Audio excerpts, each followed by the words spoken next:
Welcome to Powered by Ancestry. I'm your guide and host, Kwesi Kunadu. On this episode, we'll focus on education and ancestry. Educating our children or other people's children is one of the most important tasks that we have as human beings. In this new society, we have a particular dynamic whereby there are different cultural groups and peoples who have different ideas and interests and goals for their communities and their peoples. Going to school is a function of conflict between these ideas and vision. For example, at this moment, there have been some recent conflicts in the state of Florida about the teaching of particular African American history courses. This issue, or what's been made an issue, has everything to do with the tensions and conflict in going to school and being educated in this society. You see, because there are different people in the society that have different degrees of power or absence of power, political, economic, and other kinds of power, it means that schooling is not determined by everyone. Schooling is determined by those in power. And those in power have their own vision, their own ideas, as the case is in Texas, where in Texas they overhauled their curriculum and implemented, essentially, re-envisions a certain history that never existed. It reinterprets U.S. chattel slavery in ways that defy the historical record. It reinterprets the meaning of the Confederacy, all for what? To fit certain political and ideological agendas in Texas and across the country. And so schooling is contested.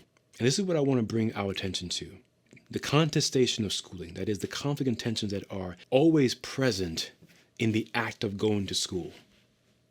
And in the act of going to school, because we have, again, differing and conflicting peoples who have their own visions and views and values, there is no one kind of schooling. There is no one kind of curriculum.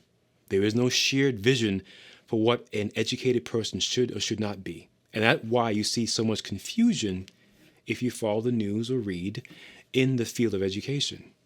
There's always a new gimmick, a new reform. There's always some conflict about charter schools and private schools and public schools and funding and all kinds of teacher evaluation systems and teacher unions. A day doesn't go by where these tensions and conflict is not front and center in the news. That's the broad context. The conflict and tensions, because we have differing peoples who have different degrees of power to enact their own views and values via curriculum and via the process of schooling. Now I want to distinguish the two. Schooling, on the one hand, is a formalized system of indoctrination. In short, propaganda. All schooling is propaganda. All schools, public, private, parochial, charter, or otherwise, have a body of knowledge that they have determined all students in that school should know. Particular individuals and figures should be known.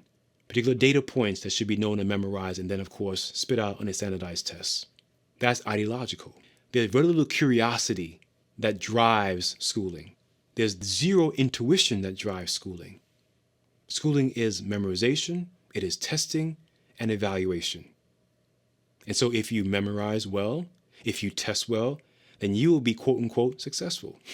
But schooling as indoctrination does harm. It does harm to the children who are a part of it, and does harm to the ancestry that represent those young people. Schooling works against culture and community of people that are unserved by the interests of those schools. You take a white private school in, let's say, New York City, that have a particular view and value system or ideology. They will make your child into the image of their ideology. And that ideology for people of African ancestry is a death wish. Because when a child comes home, and I've seen this, and tells or accuses their parent of being a racist for having pride and for having value in who they are, culturally speaking, that's a disservice the school has done to that family and those children. When children come home and questions why their parents are so pro this or pro that and are not like the other parents, you're losing your child. When a child comes home and sees you and your people as being ugly, lacking beauty and value, you have lost your child. When a child comes home and fantasizes and imagines and dreams of a world in which they too, quote unquote, want to be white, or said differently, are not comfortable in their own skin. In fact, they hate their own skin. And that hate manifests in a number of ways, whether it's through hair coloring, nails, clothing, tattoos, all these kinds of decorative and sometimes very brutal violences to the body is a function of you having lost your child. You see, schooling is a factory or a set of factories. Their primary purpose is to create a cadre who will subscribe to the dominant views and values of that society. And those views and values often don't reflect the differing groups who have their own interests, their own values, and own histories that are being unattended or unaccounted for. Schooling is a pathway to the death of the cultural self, to the death of the community values and principles of the people who are not in power. Now, we come to education. The root word education refers to the idea of bringing out what's inside. And that to me makes more sense. When our children were younger, I made it clear that we should focus on discovering who they are, who they really are, and then nurture whatever those gifts and talents that they have because of who they really are. And so we would support any interest that they had, with guidance, of course, and with some counsel when necessary, to ensure that they live a life that is coded by their ancestry, rather than a life where they become simply a replica or a clone of somebody else's views and values.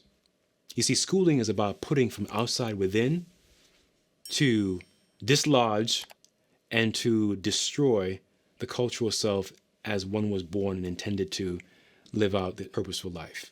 Whereas education is about what? Bringing out what's within. It's about cultivating it. It's about nurturing it. It's about providing fence around that garden so that it can be nurtured and grown and blossom. And that makes schooling a war zone, whereas education is a garden. And in that garden, our job as parents and caretakers and providers first is to discover, then nurture and guide and grow that garden. Take, for example, the Mennonites or Amish people in Pennsylvania. They have a particular doctrine where, in spite of it, they ensure that they grow their garden, grow their young ones in their own communities, in their own values, for their own interest and benefit. And if those children who become young adults decide they want to leave that community, they want to go to college, or they want to branch out from the Amish and Mennonite community, but they can do so. But those crucial 18 years of life spent in a factory, whether it's a private factory, a public factory, a parochial factory, or a charter factory, they're very clear. Sending your child to any of those factories is essentially saying that you want your child to die. And that may sound harsh, but think about the consequences that I just mentioned to you, about what those factories do. That's even harsher. We had our daughters in a private school in New York City for years. And though it was more decent than the other ones, and though it had more people, relatively speaking, that looked like me as parents, they had other ideas and visions, which were more like the other parents who didn't look like me. And I remember only on a few occasions, my daughter was told by one of these children that my daughter looked better in black. The idea was that she was getting ready for her dance class, her ballet class. And this child of the other parents made that remark, as if to say that my child was not physically inhabiting the features that were desirable. And my daughter felt it. She told me. And immediately I shored her up, affirmed her, and I made sure to indicate to her about the foolishness of that other parent's child. But I knew that hurt her. And guess what? I had put my daughter in that war zone, not realizing fully what I had done for her. And so, soon thereafter, we removed our children from that school. And there are more experiences like this. Much greater gravity and much greater consequence. But imagine being in a factory, a private school factory, a public school factory, a charter school factory, a parochial factory, and being assaulted every day in these violent ways, both explicitly from the mouth or implicitly in the mind. And so the Amish are onto something. Other folks who do this are onto something. People within the African-centered independent school movement are onto something. You, as a parent, are best qualified to rear and teach your children. In fact, you are the first teachers for your children. and the most important teacher.